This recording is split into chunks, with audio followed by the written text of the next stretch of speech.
En 2002, un message très spécial apparaît sur l'écran d'un ordinateur de l'armée américaine. Votre sécurité, c'est de solo et je continuerai à perturber au plus haut niveau. L'auteur de ce message est Gary McKinnon. Il s'agit d'un pirate informatique britannique accusé d'avoir réussi le plus grand piratage informatique militaire de tous les temps.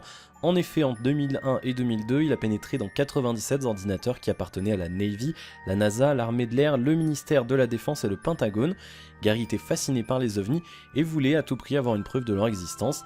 Il était persuadé comme des millions de personnes que les autorités américaines nous cachaient la vérité.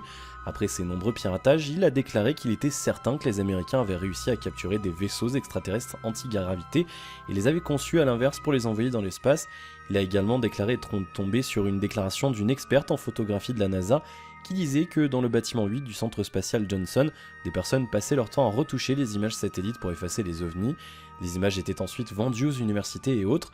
Pour vérifier ces déclarations, il dit avoir cherché dans les dossiers de ce fameux bâtiment 8 et il aurait trouvé des répertoires nommés à traiter et brut. Ces répertoires étaient remplis d'images à un format qu'il n'avait encore jamais vu. Il en téléchargea une et aperçut une vue au-dessus de l'hémisphère terrestre où se trouvait un grand objet en forme de cigare aux extrémités légèrement aplaties, avec des dômes sphériques au-dessus, en dessous, sur les côtés et à ses extrémités. À propos de ce vaisseau, il déclare dans une interview, je cite, « Il n'y avait aucune soudure, aucun rivet, pas d'antenne télémétrique, rien du genre. Il est évident que ça ne ressemble à aucun satellite que j'avais vu.